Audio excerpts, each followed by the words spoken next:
Good day, and welcome to the Conagra Brands second quarter fiscal year 2021 earnings conference call. All participants will be in listen-only mode. After today's presentation, there will be an opportunity to ask questions. Should you need assistance, please signal a conference specialist by pressing the star key followed by 0. Please note this event is being recorded. I would now like to turn the conference over to Brian Kearney from Investor Relations. Please go ahead. Good morning, everyone. Thanks for joining us. I'll remind you that we will be making some forward-looking statements today. While we are making those statements in good faith, we do not have any guarantee about the results we will achieve. Descriptions of the risk factors are included in the documents we've filed with the SEC. Also, we will be discussing some non-GAAP financial measures. References to adjusted items, including organic net sales, refer to measures that exclude items management believes impact the comparability for the period referenced. Please see the earnings release for additional information on our comparability items. The GAAP to non-GAAP reconciliations can be found in either the earnings press release or the earnings slides, both of which can be found in the Investor Relations section of our website, conagrabrands.com. With that, I'll turn it over to Sean. Thanks, Brian. Good morning, everyone. Happy New Year, and thank you for joining our second quarter fiscal 2021 earnings call. Today, Dave and I will discuss our strong second quarter results, as well as our perspective on how Conagra is positioned to continue to succeed in both the current environment and beyond. So let's get started. I'm very pleased with our strong results for the second quarter. Our business continued to perform well both in the absolute and relative to peers. Our success to date in fiscal 2021 is not only a testament to our team's ability to adapt to the current environment, but a reflection of the work we've done to transform our business over the past 5+ years.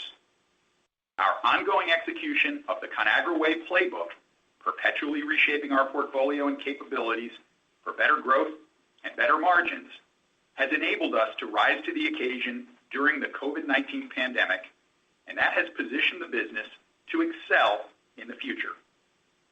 During the second quarter, we continue to build on our momentum, and our Q2 results exceeded our expectations across the board. We had strong, broad-based sales growth, our margin expansion is ahead of schedule, and I'm proud to announce that we've reached our deleveraging target earlier than originally planned.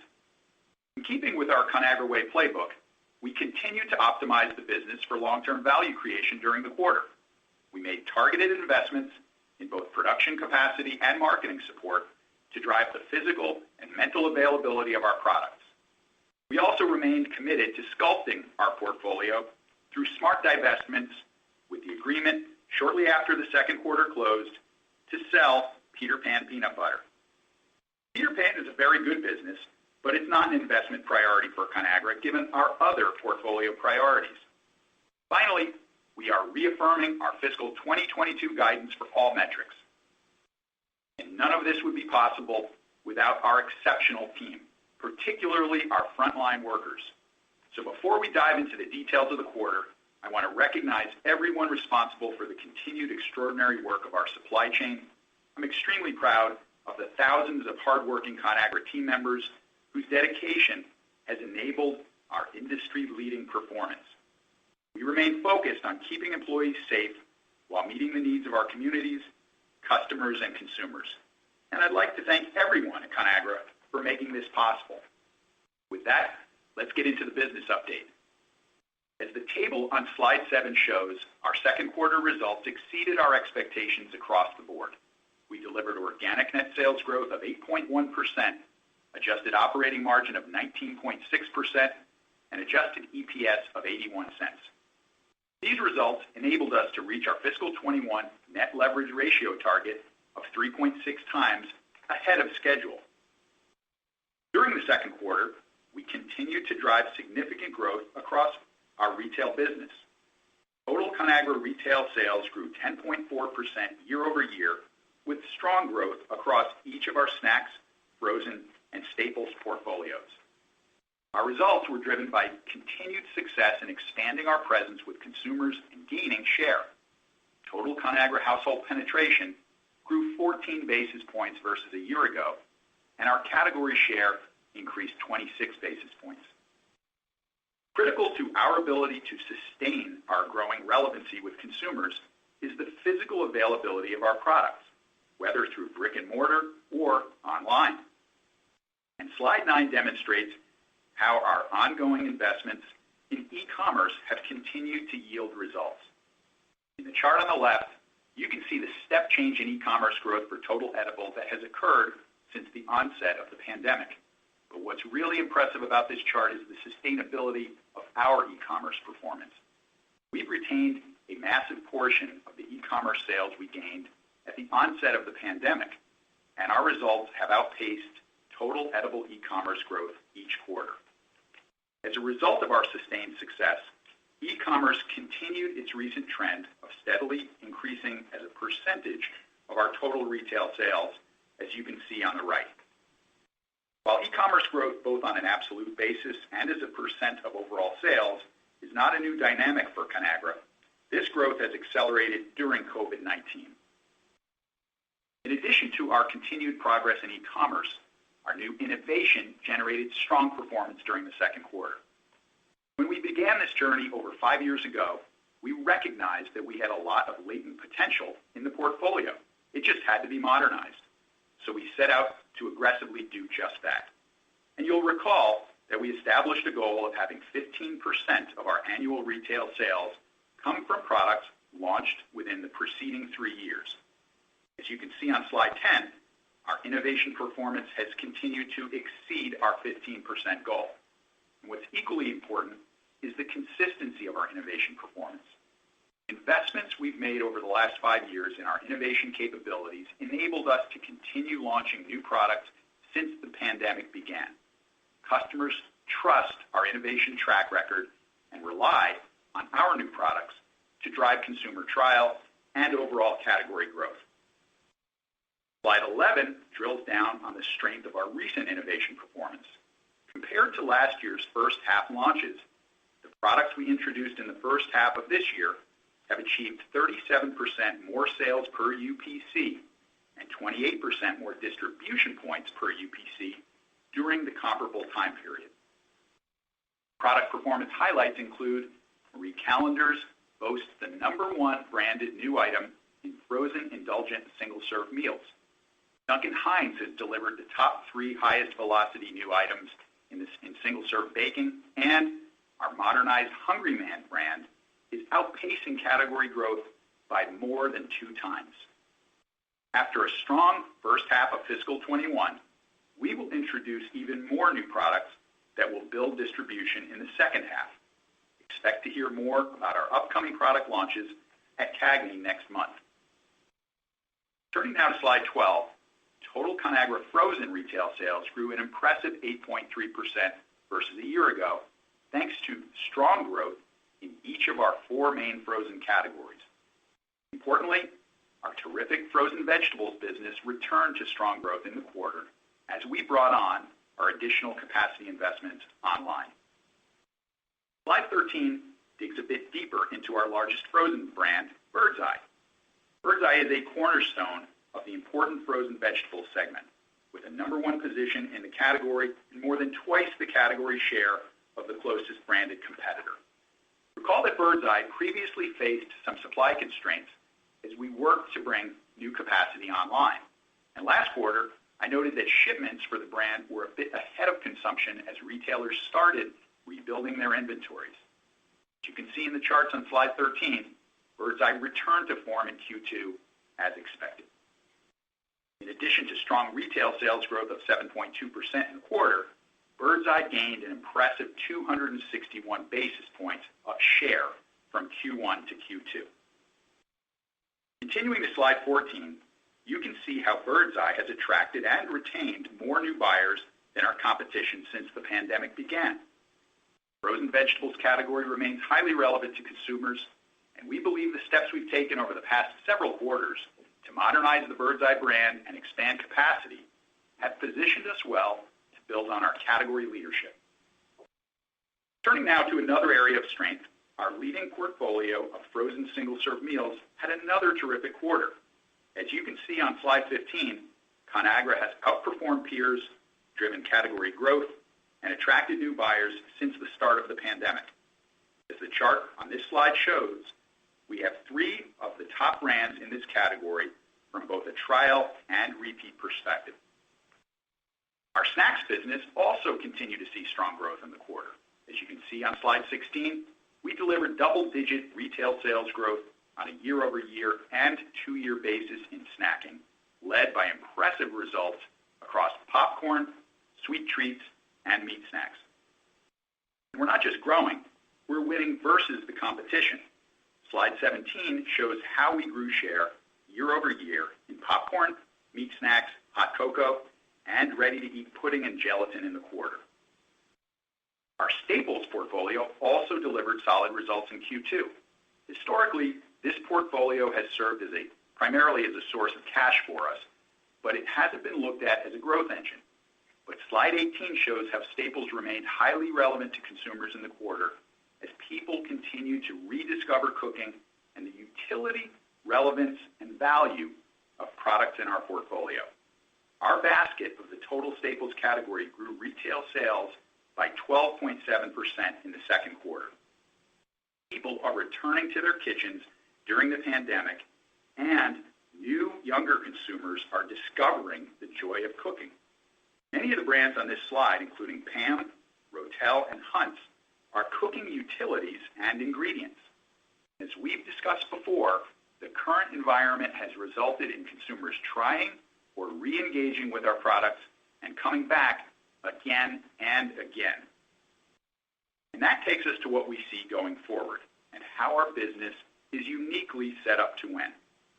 Our execution of the Conagra Way playbook over the last 5+ years enabled us to deliver strong performance prior to the onset of COVID. And we firmly believe that our reshaped portfolio, modernized products, and enhanced capabilities have been foundational to our ability to excel during these highly dynamic times. We all know that the COVID pandemic has driven an increase in at-home eating overall, but for Conagra, it has also meant an acceleration of the consumer trial, adoption, and repeat purchase rates of our products. Our results have been strong on both an absolute and relative basis. These dynamics have driven meaningful levels of incremental cash flow for our business. They've also enhanced the ROI of our previous disciplined investments in portfolio, capabilities, and the physical and mental availability of our products. Importantly, the Conagra Way is perpetual. While we've adapted to the current environment and deliver superior results, we also continue to look to the future and make smart investments to further strengthen our business. Our investments include continuing to modernize our products and packaging, increasing production capacity when category dynamics warrant, supporting on-shelf availability, and increased e-commerce share and raising consumer awareness. To be clear, these investments are not a reaction to the near-term environment, but decisions rooted in our longer-term outlook for the business and our disciplined execution of the Conagra Way. We believe that Conagra is in a strong position to continue to win now and for years to come. We expect that our investments, coupled with consumer adoption and the proven stickiness of our products, will result in Conagra continuing to deliver long-term profitable growth. In summary, we continue to see solid execution across our portfolio aligned with the Conagra Way playbook in Q2, which enabled us to deliver results that exceeded our expectations. Our business remains strong in the absolute and relative to competition, and we expect Conagra to be in an even better position post-COVID as a result of our ongoing and disciplined approach to investment and innovation. And with that, I'll turn it over to Dave. Thank you, Sean. Good morning, everyone. Today, I'll walk through the details of our second quarter fiscal 21 performance and our Q3 outlook before we move to the Q&A portion of the call. I'll start by calling out a few performance highlights from the quarter, which are captured on slide 22. As Sean mentioned, outstanding execution by our teams across the company enabled us to exceed expectations for net sales, margin, profitability, and deleveraging during the second quarter while we continued to invest in the business.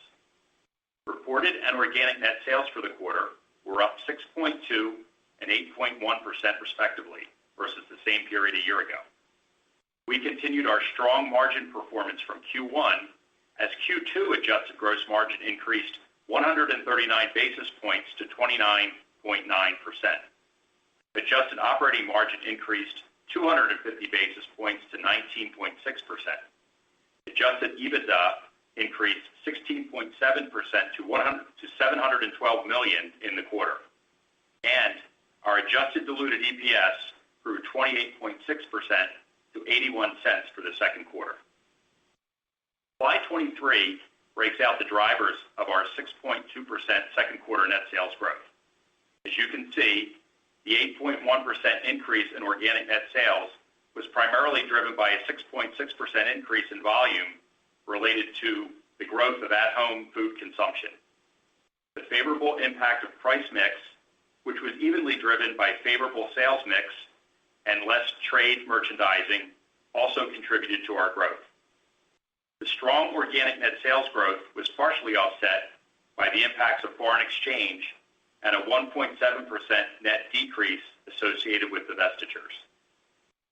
The Peter Pan peanut butter business is still part of Conagra Brands and thus included in our organic results. We expect the sale of Peter Pan to be completed in Q3, at which point it will be removed from organic net sales growth. I will discuss the estimated impact of this divestiture shortly. Slide 24 summarizes our net sales by segment for the second quarter.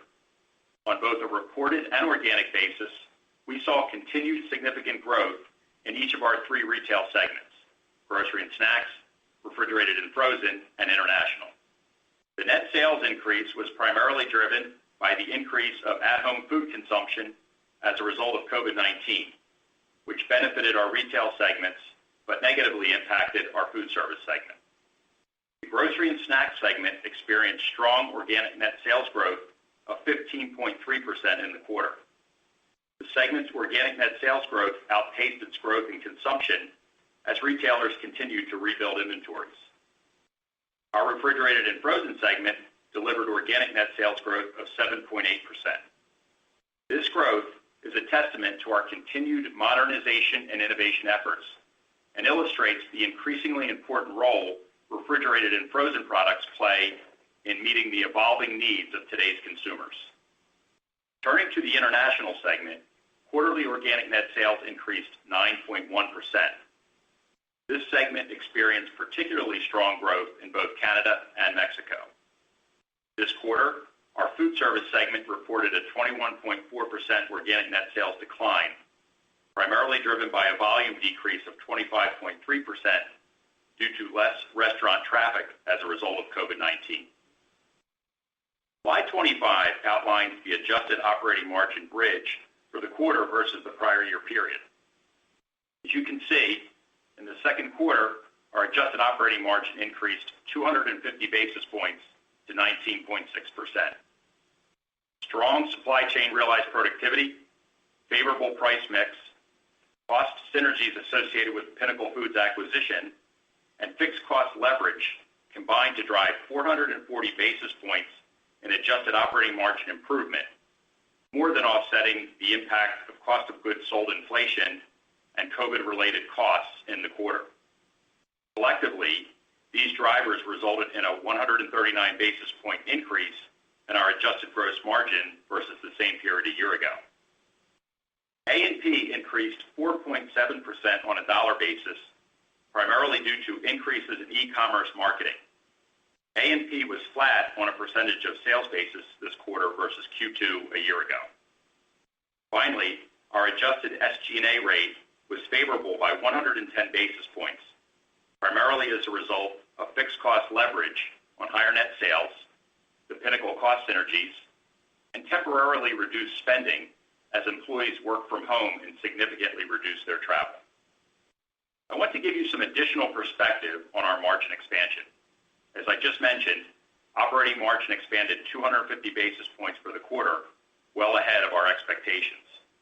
Of this 250 basis point expansion in operating margin this quarter, approximately 60 basis points reflects our ongoing progress towards achieving our fiscal 22 margin target of 18 to 19%. We also saw an approximate 180 basis point margin benefit from price mix in the quarter, primarily driven by mix and to a lesser extent, favorable pricing and lower trade merchandising. We expect to retain some of this benefit going forward, but exactly how much remains uncertain at this point. An additional 10 basis points of net margin expansion came from favorable fixed cost leverage across the entire P&L and COVID-related SG&A benefits, mostly offset by COVID-related cost of goods sold.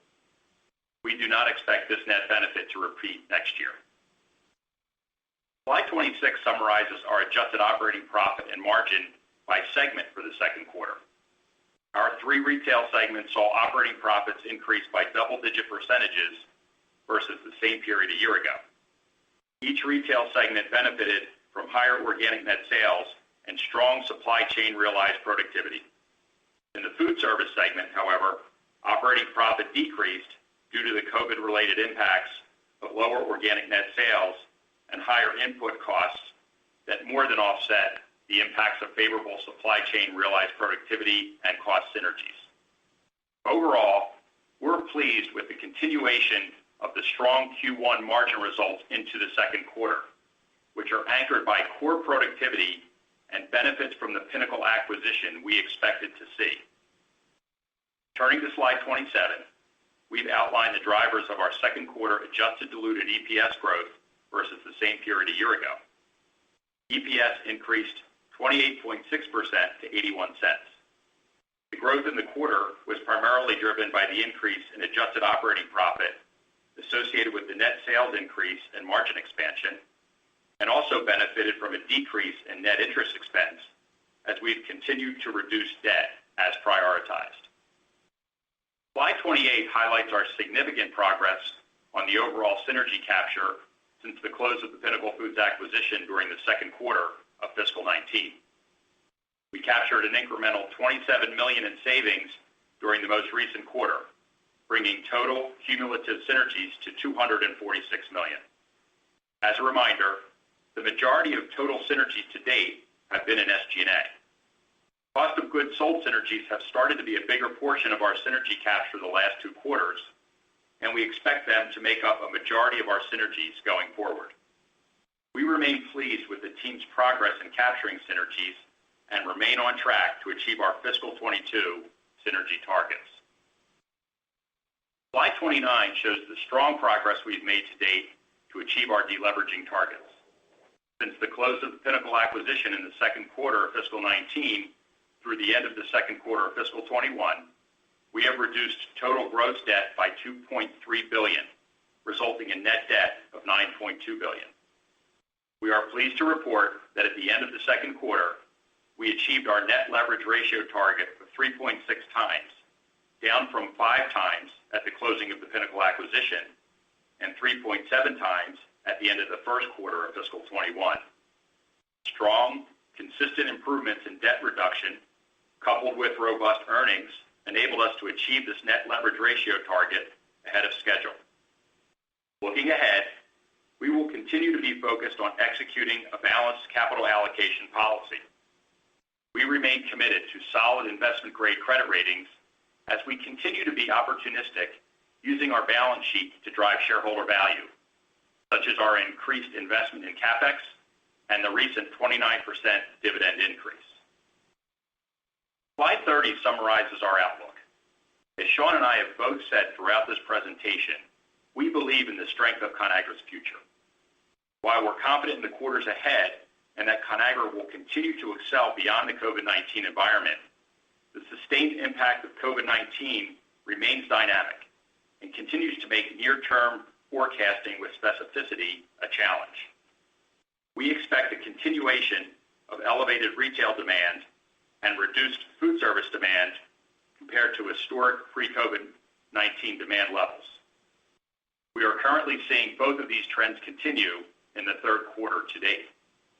For the third quarter, we expect organic net sales growth to be in the range of +6 to 8%.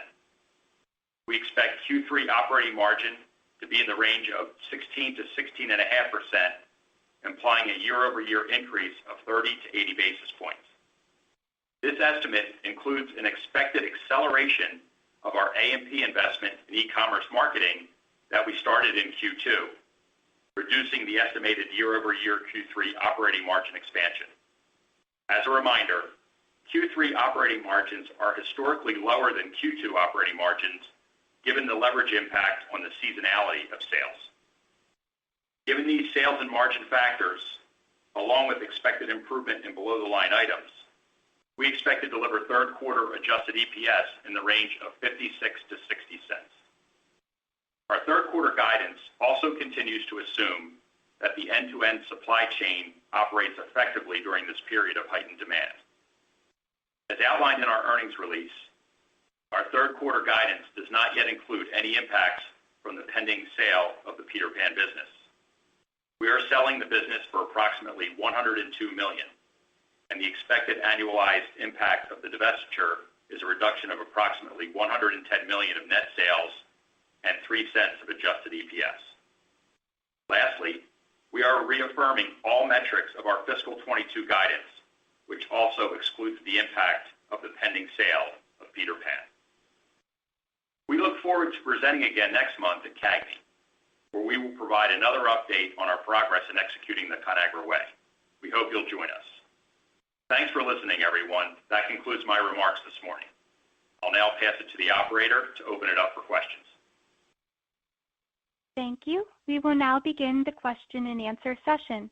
To ask a question, you may press star, then 1 on your touch-tone phone. If you are using a speakerphone, please pick up your handset before pressing the keys. To withdraw your question, please press star, then 2. The first question today comes from Andrew Lazar of Barclays. Please go ahead. Good morning, everybody, and Happy New Year. Happy New Year, Andrew. Great, thank you. I guess, today, Conagra reaffirmed the fiscal 22 financial goals, and those have obviously been a key milestone for the company ever since the Pinnacle deal.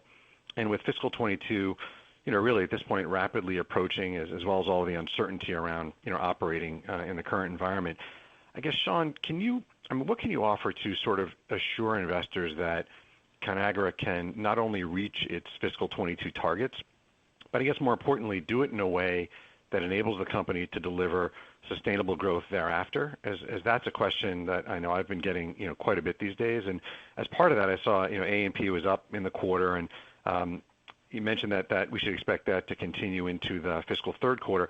Is that a pattern of some reinvestment one that we should expect more of moving forward? So those are kind of combined. And then I've just got a follow-up for Dave. Okay, well, there's a lot in that one, so good questions. Let me try to unpack each piece of that. Yes, of course, we can provide that assurance. We believe that what we are experiencing right now is the acceleration of product trial that in normal times would take years and hundreds of millions of dollars. Now, as for what's going to sustain it through 2022 and beyond, in a nutshell, it is our people and our playbook. Now, I spoke about our people in my prepared remarks, but let me remind investors about our playbook, particularly with respect to brand building. We have spent years curating and optimizing our approach to brand building, and we believe it is one of the most progressive and effective approaches in our space. The goal, obviously, in brand building is to create a powerful connection between our consumers and our brands. And in the simplest sense, in our eyes, to do that, you have to meet people where they are with modernized products and packages, and then you communicate information that is relevant and meaningful to them. And this is really the heart of our approach. So first, we meet people where they are. And you can ask yourself, well, where are they these days? Well, these days, it's often, A, on their devices seeking entertainment or information, or B, shopping in bricks and mortar or online. But it's also important to understand where they're not. And increasingly, we are seeing that they are not tethered to a television that is broadcasting mass market advertising. When I was 5 years old, that was the place you would find a consumer and you could communicate the information you had to share.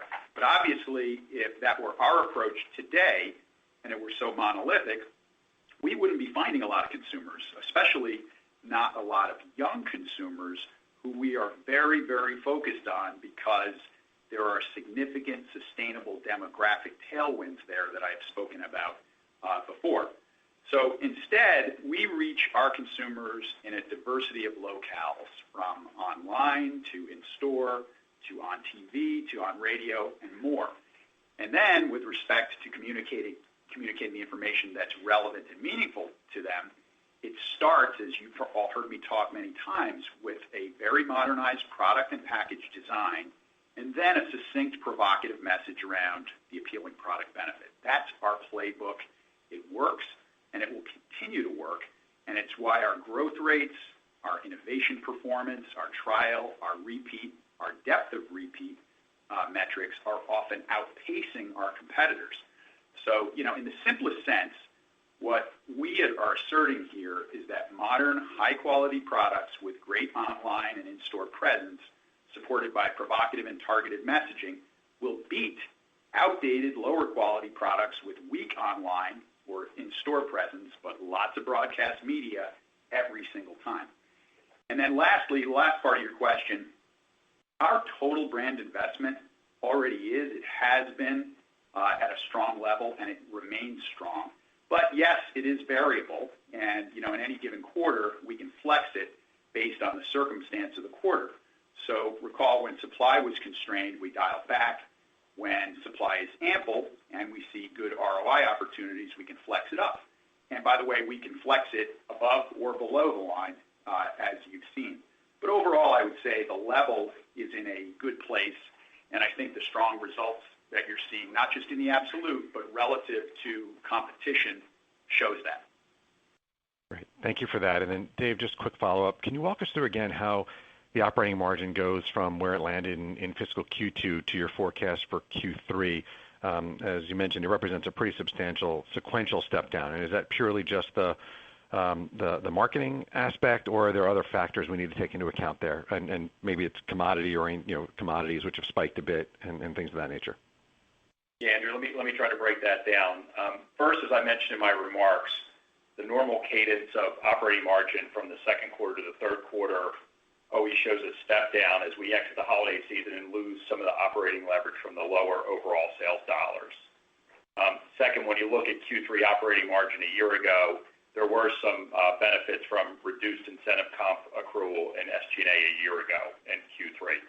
Third, inflation for the third quarter is now estimated to be around 3.5%, whereas in Q2 it was around 2.8, 2.9%.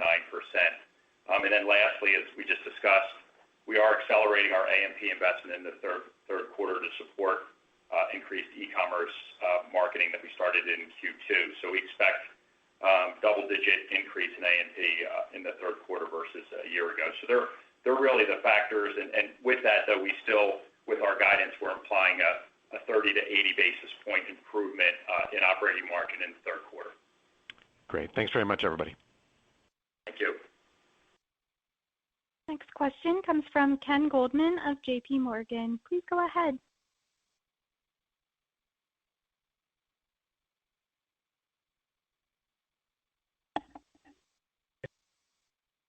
Hello?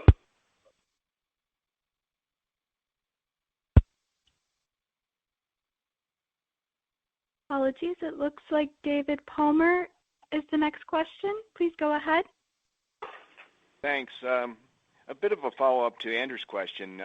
You mentioned in the slides that Conagra is investing behind and executing the Conagra way, and you mentioned 5 years. So I'm wondering if you could maybe give us that 5-year snapshot about where Conagra has shifted its investment in ways that is less obvious, because I think everybody sees advertising spending since it is broken out. Perhaps give us a feeling about what has worked best and what you think you might want to be adjusting going forward, and I have a quick follow-up. Yeah, sure. Hi, David. Happy New Year. If you go back 5 years, the company five and a half years ago didn't look anything like it looks today, right? We were a global conglomerate. We were struggling in the world of private label.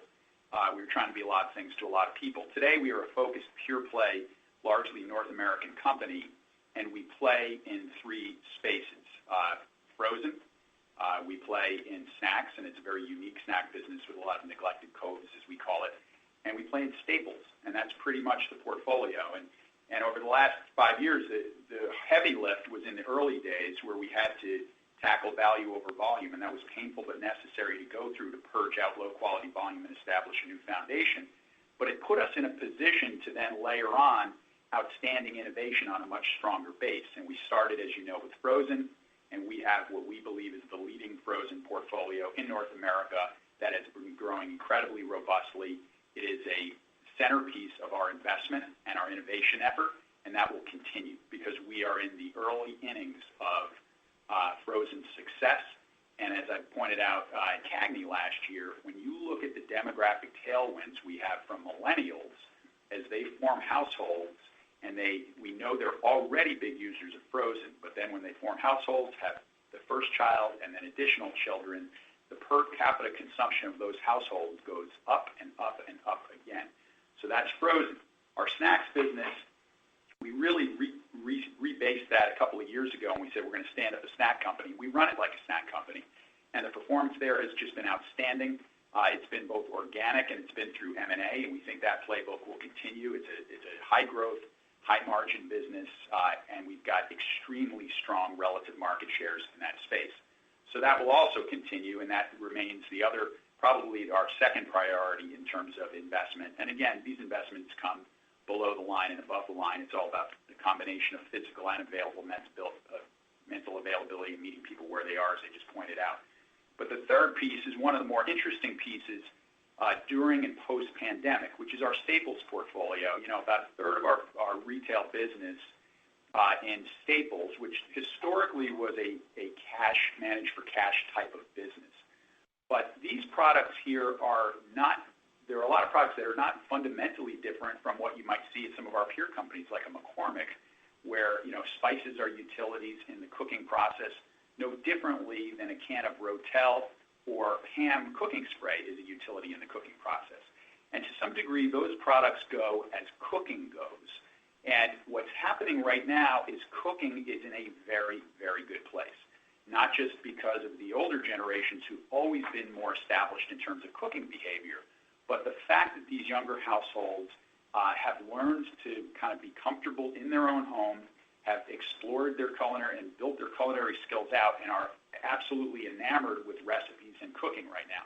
So a lot of our staple products, be it products like Hunt's Tomato, Rotel, our salsa business, our dressing businesses, these are businesses that are playing a meaningful role during the pandemic, and we believe because of some of these demographic tailwinds, will continue at an elevated level post-pandemic. So very strong forward-looking performance in frozen, in snacks, and more optimism in terms of the growth potential out of staples than probably pre-pandemic is how I would put it. Dave, do you want to add anything to that? Yeah, the only thing I would say that really sits on top of all that is the investments we've made in supporting e-commerce capability, right? If you look at investments in the supply chain, kind of our approach to modern marketing, retailer investments, analytics, you know, all of that capability we invested in early on, which we're now seeing the benefits of that is with COVID and the acceleration of e-commerce. So I would add that really applies to everything, both legacy and innovation volume. You know, your question, David, and Andrew's question before, obviously a lot of this, and obviously it is the key question on investors' minds right now. It has a lot to do with this stickiness thing. And, you know, one of the things I shared last quarter that I might point our investors' attention back to was a slide that showed that after the previous recession in 2008, we saw a permanently elevated level of at-home eating occasions. And what was more interesting about the first 6 months of this pandemic is the level of elevation we saw this year, or this past year, was twice what we saw in 2008. And that was just you know, this is in a very short period of time. So there is previous evidence of stickiness post the adversity, and I think this time we see not just a similar level of stickiness occurring, but a higher level. Thanks. I'll leave it there.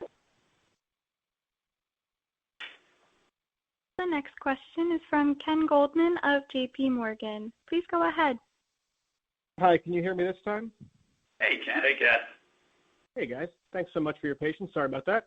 2 questions for me. Number one, wanted to ask about the organic top-line guidance for the third quarter. You'll be lapping the air pocket that you talked about last year. You have a much easier comparison in the third quarter versus the second quarter, but you're guiding to a deceleration in organic sales growth from 8.1% to that range of 6.8% again. I'm just curious. Can you walk us through some of the factors that are maybe leading to that slowdown? And I guess it's a pretty steep slowdown on a 2-year basis. So just curious what some of those headwinds might be. Yeah, Ken, this is Dave. So overall, when we look at Q3, we look at it very similar to Q2. So, we expect shipments to be roughly in line with consumption. There's some puts and takes there. The third quarter can be a time where you see some retailers reduce inventory levels historically. But, we have such strong demand right now that, we are seeing orders that are strong because we're replenishing to be able to have the right, stocks to support the demand. So there's a lot of dynamics going on in this third quarter that we haven't seen in prior third quarters. So, our planning posture is we feel good about our consumption call. It'll be very similar to what we saw in Q2. And we believe that shipments are going to roughly be in line with that. And there's going to be some puts and takes between, the different segments. But that's our planning posture right now, just given all the dynamics that are going on in Q3. Sean, anything you want to add to that? No, I think that summarizes it. Okay, thank you for that. And then I wanted to ask a quick follow-up. Sean, you've been more, one of the more confident CEOs in our space when it comes to that stickiness of demand after the crisis is over. I think you gave some, very compelling reasons today why that stickiness will be there. But if that sustainable growth is already here, can you talk about, and I guess this is for Dave too, how should you think, or how should we think about your desire to kind of grow CapEx over the next couple of years to support that heightened demand? You talked about free cash flow. That wasn't changed. I'm just wondering if there's a chance that, as you see demand perhaps being sticky, that your plants will need a little more expansion to kind of support the, what's out there in the consumer world. Yeah, well, we're already doing that, Ken. And if I just use Slim Jim as an example, and first of all, let me just say you're 100% right. When we think about ROIC, when we deploy our capital against organic growth opportunities, we see oftentimes some of the very best returns. And we have done that. So on Slim Jim, as an example, we dramatically increased the size of the plant a year or so ago, and that business has performed so well in utilizing that capacity. We're on the precipice of doing that again. And so those types of capital investments are clearly, on our radar and are priorities for us. But we have other capital allocation options as well, and that is all part of our balanced approach to capital allocation. Dave, you want to pick up on that a little bit? Yeah, just to give you some examples. So if you look at the first half, our CapEx spending is up over 50%, right? So we're investing in CapEx now. Some of the big drivers there's a lot of things. We have 2 big network optimization projects, one in grocery, one in refrigerated frozen. That drives strong ROI and continues to help drive our margins. And then we have a big investment in Bird's Eye to build capacity for the long term. So as Sean said, we look at a capital allocation on a balanced basis, but we feel really good about the investment opportunities we have in CapEx. And so it's a good situation because we have a lot of good things to invest in. Just to be 100% clear, the free cash flow guidance that you have out there, that includes what you think will be necessary for, CapEx to support the increased demand that's out there. That's correct. Yeah, and you'll see in our Q that we file our estimate for the year for CapEx, and that reflects that. Thanks, Dave. The next question today comes from Chris Growe of Stifel. Please go ahead. Hi, good morning. Hey, Chris. Morning. I just had a question for you. And when I look at the divisions, and this is in relation to my expectations, you had really strong leverage in the refrigerated and frozen division, and then less leverage, if you can say it that way, in the snacks and grocery division. And that was a little different than what I expected for the quarter. I just want to understand, maybe the nuances between those two divisions, and I guess the degree to which you're using third parties, for example, for manufacturing, that could be limiting the margin expansion in, say, the grocery and snacks division, as an example. Yeah, Chris. So when you look at this quarter, grocery and snacks was really hit harder in two areas relative to refrigerated and frozen. One, more of the COVID-related costs hit grocery and snacks. So, our COVID costs include, additional transportation costs, all the kind of PPE stuff, co-mans that we use. So more of that hit grocery and snacks in the quarter. And then secondly, inflation. More of our overall inflation for the quarter hit the grocery and snacks business relative to refrigerated and frozen. So they're really two of the drivers when you look at the two segments side by side. Okay, thank you. And then just maybe a bit of a follow-on. In terms of your input costs, you also call out transportation costs as incremental costs for them. And you mentioned before, Dave, that input costs are up in, sounds like that upper 2s, maybe 3% type range. They're going to be higher in Q3. When you give that figure, is that incorporating COVID-related costs as well? Is that kind of the total cost basket? And if so, I'm just curious if that's the right number, kind of 3.5% all in for the third quarter. Yeah, no, and you'll see in our bridge, the COVID-related costs are separate than inflation. So we'll look at, our commodities and packaging inflation, transportation, that's separate than COVID. The COVID things are just specific costs that we're incurring because of the COVID environment. So, yeah, for this quarter, inflation was 2.9%. That translates to the 200 basis point headwind in operating margin you see on the bridge. But then you'll see another bridge item, which is a 100 basis point headwind. That's COVID-related costs. So we break those out separately. So, yeah, I said for Q3, we expect that inflation number to be more around 3.5% versus the 2.9 that we saw in Q2. Okay, so therefore a little heavier hit to gross margin in the third quarter. I see that in the bridge here. Yeah, Thank you. That's included. Okay. That's part of our Q3 operating margin guide. Yep. Okay, thanks so much for your time today. Thank you. The next question is from Bryan Spillane of Bank of America. Please go ahead. Hey, good morning and Happy New Year, guys. Hi, Bryan. So my question is just around inflation. We've seen, some increases in the last month or two in some of the agricultural commodities and certainly freight, energy, and just the overall, even economists' macro views seem to be pointing towards more inflation. So I guess two questions related to that. One, how are we hedged or how should we be thinking about inflation and managing it as we move into fiscal 22 and maybe what's contemplated in the 22 targets that you reaffirmed this morning? And then, Sean, I guess second to that is just, given how the retail environment's changed a bit, is there anything different in terms of the way that you might approach inflation and pricing with retailers today than maybe would have been the case pre-COVID? Yeah, so why don't I start with that? So, yeah, we are seeing inflation.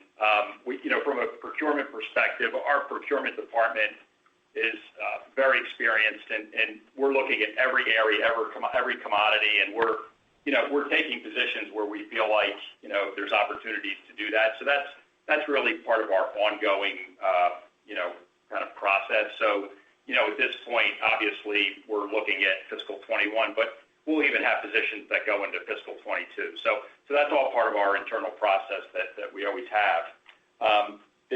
The key part of this, and then I'll pass it to Sean, is, and we've talked about this at Investor Day, that we manage margins to offset inflation in a lot of different areas. And so we look at obviously we have our productivity programs and supply chain.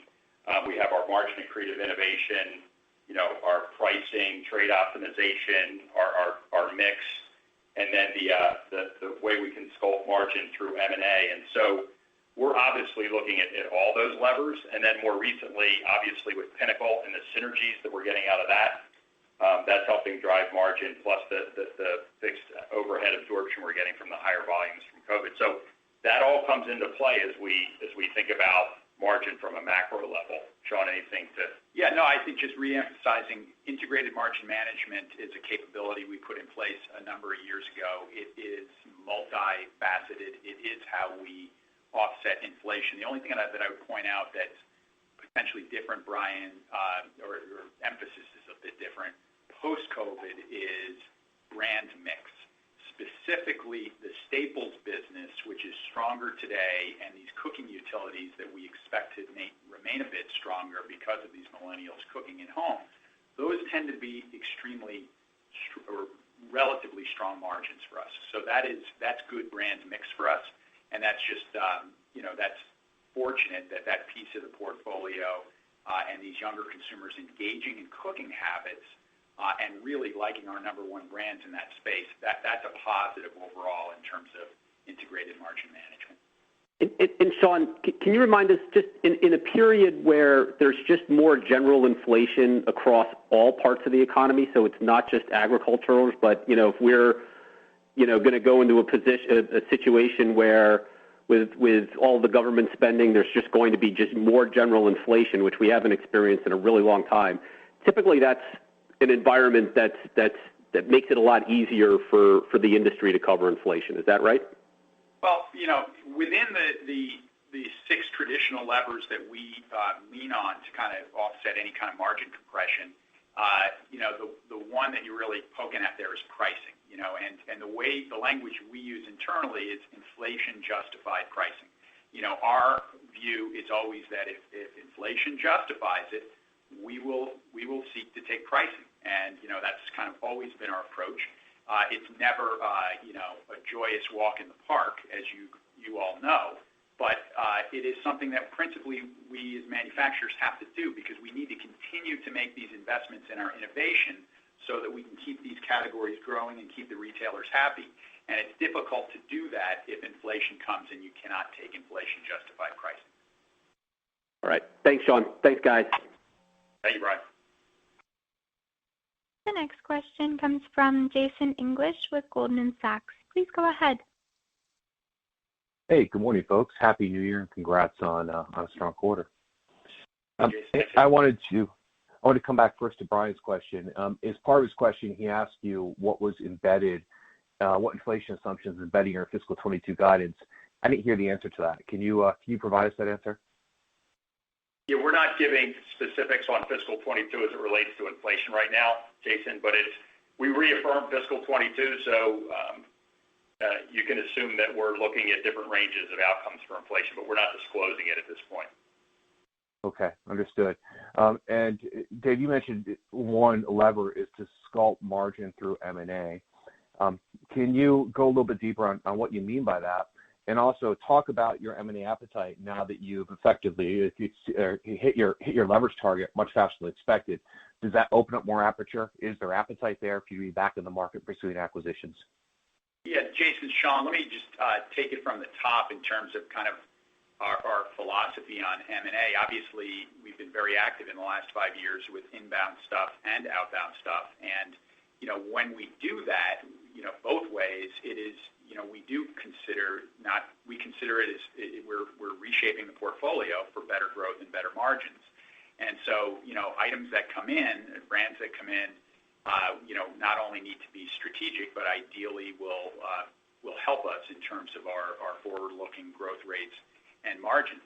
Similarly, items that we divest sometimes can be things that have been a chronic drag on growth rates or margins. So by effectively managing kind of both the inbounds and the outbounds, RemainCo, so to speak, the remaining company going forward should look better. That's the ideal situation in terms of growth prospect and margin. And we've got, obviously we've been active doing that. We'll continue to be active. We just announced the divestiture of Peter Pan. We've got this capital loss carry forward that we're well aware of. We talk about every day. And, our principle there is pretty simple, which is if something, is not a fit for us and somebody else wants to make an offer for an asset that is above what we see as the intrinsic value, then, we're all ears on that kind of thing. Similarly, on inbound stuff, we're just now getting to the point where, we're feeling, our focus has been about delevering. Well, let's be very clear on that. It's been ever since the Pinnacle acquisition, we've been 100% focused on delevering. We're now ahead of that cadence, so we can start to see our way toward other uses of capital going forward. They could be share buybacks, they could be bolt-on acquisitions. They just have to make sense. Or it could be investing in our business, as Ken pointed out, in our own CapEx. So that's all of that's fair game. Dave, do you want to add anything to that? No, you got it. Awesome. Thank you, guys. Really helpful. I appreciate it. I'll pass it on. The next question comes from Rob Dickerson of Jefferies. Please go ahead. Great. Thanks so much. I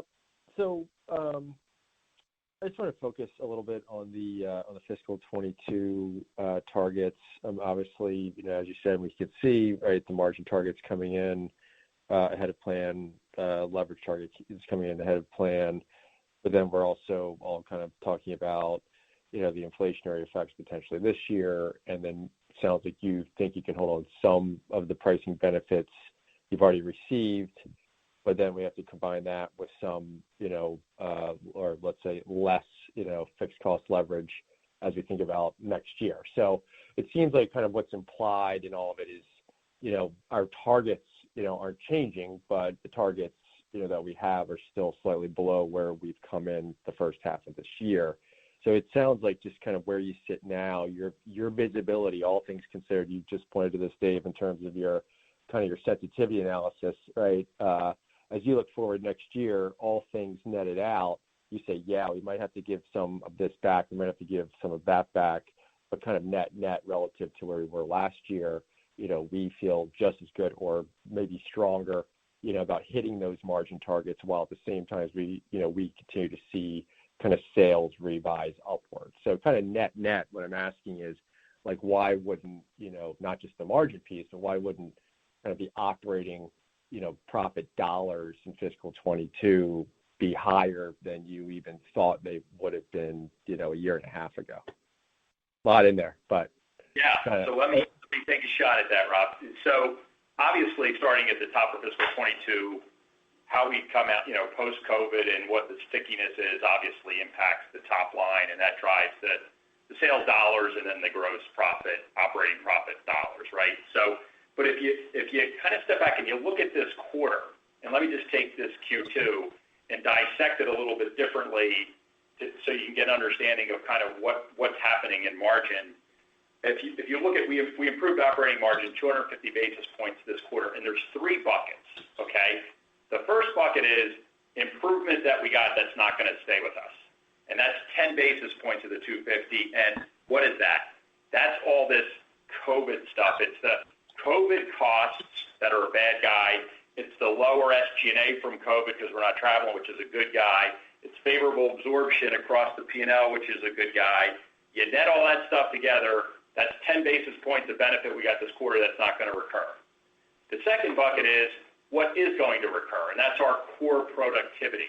That is our realized productivity from supply chain. That's our Pinnacle synergies, and then that's inflation and business investments.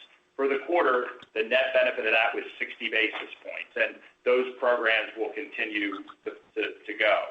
The third bucket is where we are still evaluating it in terms of the ongoing benefit is price mix. We had 180 basis points of price mix benefit in Q2.